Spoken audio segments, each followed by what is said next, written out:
Hey guys, Ike here from Mike'sOutdoors.com. I'm here today to do a review on the Mangle EXP Broadhead. As you can see, this is a mechanical broadhead.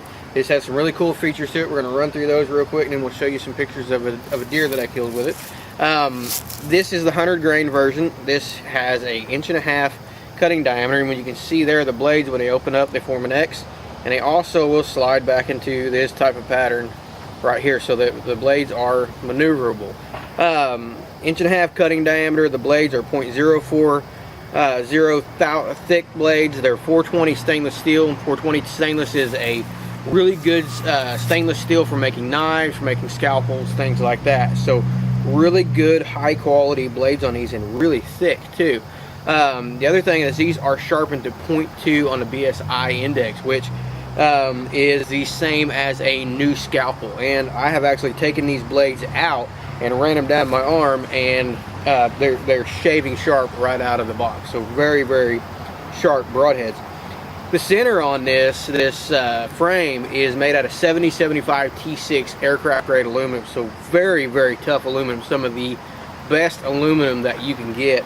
And this, I'll find the head here. This head right here actually has already been through a deer, and you can kind of see, I didn't get it cleaned up too good, but you can see the center on this is absolutely perfect. That frame is absolutely perfect. That 7075 T6 aluminum is very, very tough. A lot of risers for bows are made out of it, so it's a very, very tough, very rigid aluminum, and it's going to hold your or it's going to be tough and hold to that extreme stuff that we put them through very, very well without getting damaged or losing shape. Now, how these things work, I have one here that's not been shot, and you'll see the white band on the bottom here. So we're going to talk about that white band. I just wanted you to be able to see that. So when these are on there, you're going to see this is how they're going to look when they're closed.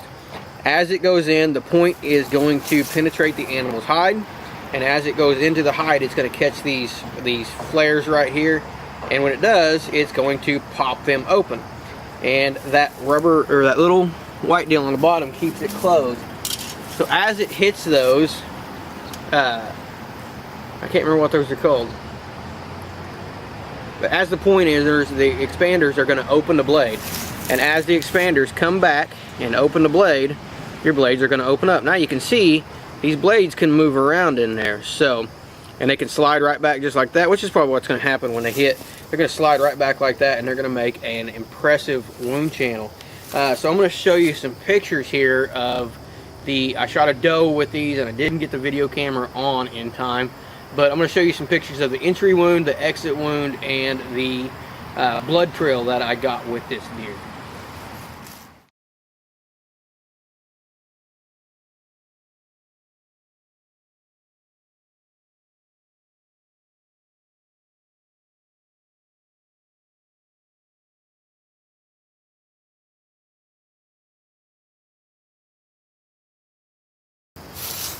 Okay, so you can see what happened there is this deer came in to me pretty close and was angling slightly away from me, and what I did is I shot the deer high in the rib cage on this side, and the arrow came out.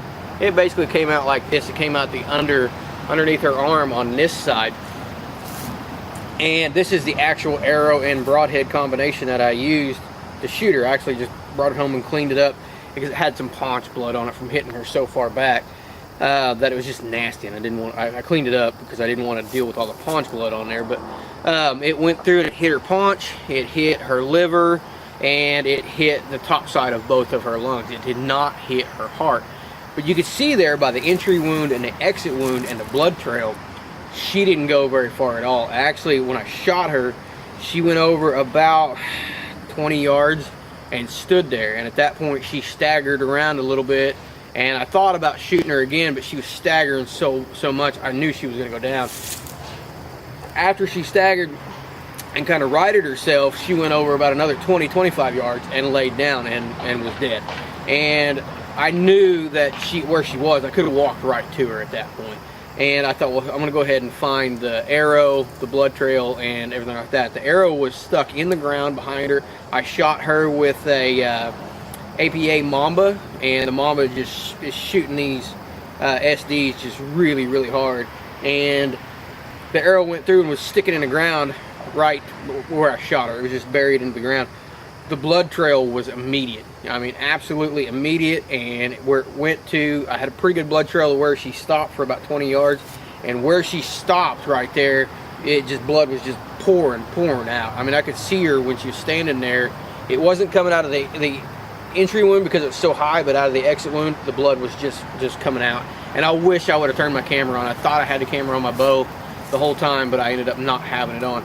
And then the trail from where she stood to where she ended up crashing and dying, I literally could stand up and follow it. So there was a great blood trail, and the animal died quickly and efficiently, and that's exactly what we want out of our equipment, out of our broadheads, and out of the shots that we put on these animals. What's impressive about this head is it's absolutely perfect still. I mean, if I can get the camera to focus on it, and I can't. Come on, camera, focus. It's wanting to focus on me. But the blades are perfect. There is absolutely no damage to the blades. The frame is perfect. I mean, absolutely no damage to this thing whatsoever.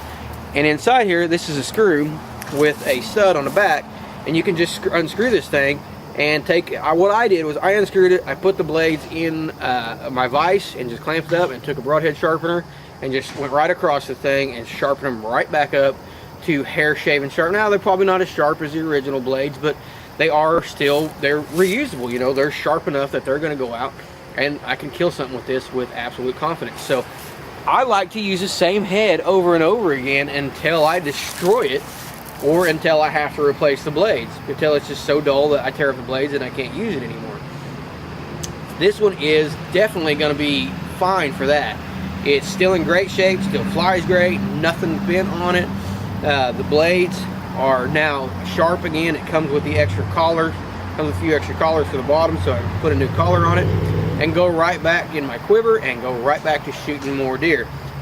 The entry hole on this side was very impressive because up that high I hit right in between two ribs, but I caught both of them and caught the edges of them, and I thought for sure that would break a blade, especially up high right there where the ribs are really thick. No damage to the blades whatsoever. The blades are absolutely perfect still, so no damage to the blades at all. Came out the other side, and it actually came through the bottom of a rib cage there and caught a rib there, and no damage to that. Broke through 3 ribs and didn't damage the head at all. The entry wound was big on the inside of the cavity. The entry wound was big on the outside of the cavity. The exit wound on the inside of the cavity, on the inside and out, was just absolutely huge. It was every bit of 3.5 to 4 inches. You can see in a picture just how big that thing was. So quick, efficient kill, reusable, tough. I mean, absolutely everything you want out of a broadhead in this Mangle EXP. So very impressed with it. Just a great broadhead. Love the way it functions. You know, it's kind of foolproof in the way it functions. And overall, you know, I was able to test it out under the best possible conditions, and that was out in the field on an animal. So love this XP, the Mangle XP. And the cool thing about it too is if you want to get a free hat, you can buy these and you can go to their website and you can put in hat and you can get one of these free hats. I am picky about my hats, but I love this thing. So get yourself one of these Mangle hats, and definitely try out the Mangle EXP broadheads. They are very cool heads and very tough. The bang for your buck here is exceptional. I mean, you're getting a lot of broadhead for the money, and you should be able to use multiple times on these things. So check out the Mangle EXP. We're also going to be trying out now. I love these heads, and I'm going to switch over now to the fixed blade Mangle broadhead, the 3-blade Mangle, and try it out. Hopefully a doe will come in this weekend and I can get a shot on her and try out the 3-blade Mangle. And that's the first fixed blade that I've shot in a long time. I haven't shot a fixed blade in several years. So try it out and see how it does. So check back with us on that and see a review on the Mangle broadhead. For information on this Mangle EXP, you can check it out in the link in the website or in the description below. And please be sure to check out our partner, Full Drawn Addiction, for all their full line of apparel. They have really cool shirts, lines for women, and all kinds of cool stuff going on their website. And please be sure to like and subscribe and share these videos. And please be sure to follow us on Instagram and Facebook under Ike's Outdoors. Appreciate you guys watching.